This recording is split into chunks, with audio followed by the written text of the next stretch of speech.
السلام عليكم، مرحبا بكم في قناة شهيوات وأكلات المطبخي. اليوم غنشارك معكم واحد الخبز اللي كنحضروه في الأعياد وفي المناسبات.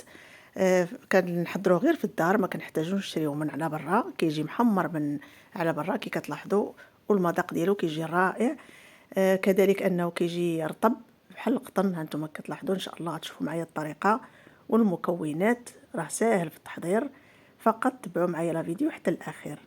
نبداو على بركة الله. اول حاجه كناخذ واحد زلافه كبيره ديال الدقيق الابيض او دقيق الفورس، وجوج زليف ديال دقيق الفينو او الدقيق الحرش. كتاخذوا دائما الكميه ديال الفينو الضعف ديال الكميه ديال الدقيق الابيض. كناخذهم كنغربلهم، نضيف لهم شويه د الملح دائما حسب الذوق. كنضيف واحد زوج معالق ديال السمسم او الزنجلان، شديته حمرته حتى هو غادي نضيفو. نخلط هاد النواشف هادو. من بعد كناخذ واحد جوج معالق تقريبا ديال الزبده مذوبه، كتذوبوا الزبده وكتعبروا جوج معالق. غادا نضيفهم على هاد الخليط هذا. يمكن لكم تستعملوا الزيت بدل الزبده على حسب الذوق. صافي، وكنبسس بهذه الطريقه. ومن بعد غناخذ الخميره. هنا خديت معلقه كبيره عامره بالخميره، ومعلقه عامره ديال السكر سنيده او السكر خشن. غندوز نعجن الخليط ديالي بالماء دافي، ضروري يكون الماء دافي لاننا نستعمل الخميره. صافي، كنعجن بالطريقه عاديه حتى الدلك اولا ما كيحتاجش منكم شي مجهود كتير، فقط كتعجنوه بالتدريج وانتم كتضيفوا الماء.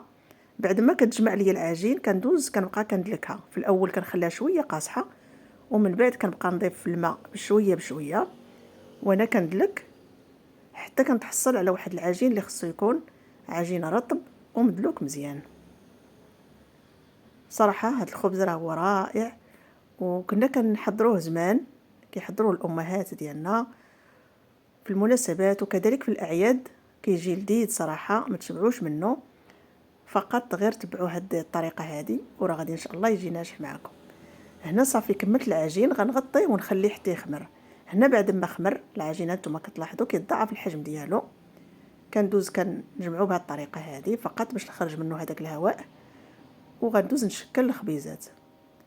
كنقطع الخبيزات ديالي الحجم اللي نتوما بغيتوهم كبار بزاف، بغيتوهم صغار او متوسطين. بهذه الطريقه كنجمع هاد الخبيزات هادو طريقه معتاده.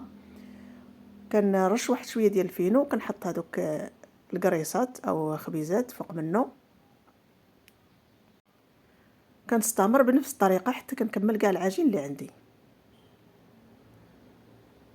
من بعد كنرجع كناخذ الخبيزات اللي شكلت في الاول، كندوزهم في دقيق الفينو بهذه الطريقه كي كتلاحظوا. صافي كنلويهم في هذا الدقيق وكنحطهم فوق واحد السريبيته، وكنستمر بنفس الطريقه حتى الاخير. هنا بعد غادي نبغي نشكل هاد الخبيزات. غنشارك معكم الطريقه اللي كانوا كيديروا الامهات ديالنا زمان. كياخذوا واحد الغربال هكا، غربال صغير. هنا استعملت، هما ما كانوش كيستعملوا هاد الورقه ديال الزبده، انا استعملته باش يسهل علينا التوريق وما يلصقش لينا العجين في الغربال، باش ملي كنبغيو نحيدوه يجينا سهل.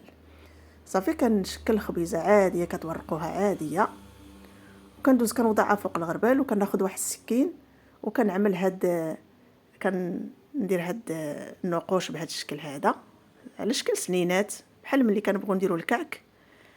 وكنستمر حتى الاخير حتى كندور على هذيك الخبيزه كامله. صافي هنا كملت. من بعد غندوز غنزينها بالمقص.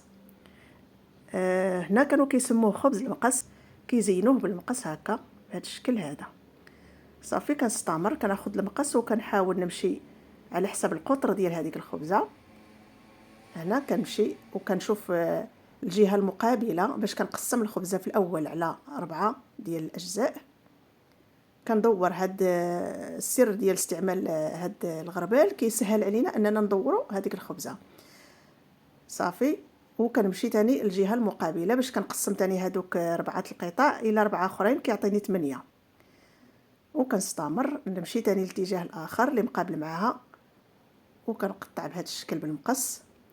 من بعد كناخذ دوك الأجزاء اللي حصلت عليهم، يعني دوك 8 الأجزاء حتى هما كنعاود بنفس الطريقة، كنمشي بهذه الطريقة هذه. هنا كتجي ساهلة، صافي قسمت هذاك القطع اللي غادا نزوقها، ومن بعد كنمشي للوسط ديالها ونعاود ندير نفس الخط ديال النقوش بهذا المقص هذا. هانتوما كي كتلاحظوا، الا ما بغيتوش ديروا هذه الطريقه يمكن لكم تزينوه فقط بالسكين، تشرحوه بالسكين، تديروا الشكل اللي بغيتو. انا غنشارك معكم غير هذه الطريقه هذه لان كنا كنديروها زمان صراحه، وبغيت نشاركها معكم تعموا الفكره للجميع. من بعد كنعاود تاني نكمل بنفس الطريقه، كنكمل الخبيزات كاملين. كناخذ الموس، هانتوما كي كتلاحظوا بعد ما وضعت هذاك الورق اللي فيه الخبيزه فوق من الغربال، وكنبقى كندور كيسهل عليا، وكناخذ السكين بهذا الشكل وكنعمل هذوك السنينات كي كتلاحظوا المقص بنفس الطريقه. كترسموا القطر الاول وكدوزوا تاني للثاني بهذه الطريقه، صافي. وكتقطعوا هاد الاجزاء كاملين 8 الاجزاء، ومن بعد كل جزء كتعاودوا تنقشوه بنفس الطريقه اللي درتو في الاول. هانتوما الفكره راه واضحه والطريقه سهله، يمكن لكم تشاركوا حتى البنيتات حتى هما في هاد التزيين ديال هذا الخبز هذا، صافي. وكنستمر حتى كنكمل كاع الخبز اللي عندي.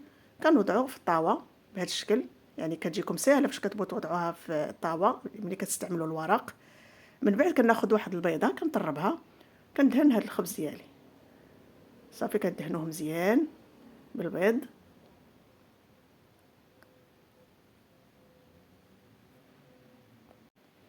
نتمنى ان شاء الله هذه الفكره هذه تعجبكم ديال تزيين الخبز، وتحضروه لوليداتكم في العيد وحتى في المناسبات او ملي كيجيو عندكم الضيوف. خبز صراحه زوين. صافي هنا كنخليه كيخمر، كندخلو للفرن يطيب بطريقه عاديه كيف كطيبوا الخبز. ها نتوما كي كتلاحظوا النتيجه كتحصلوا على واحد الخبز زوين. وهذاك الشكل ديال النقوش اللي درت ليه بالمقص هانتوما كيعطيو واحد الشكل زوين صراحه، والمذاق ديالو كيجي رائع عفوا. وحتى الطراوه كيجي طري بزاف. هانتوما كي كتلاحظوا يعني كيجي طري بزاف. هانتوما روعه صراحه. كنتمنى ان شاء الله انكم تحضروه، وكنتمنى لا فيديو تعجبكم، والى اللقاء ان شاء الله تعالى.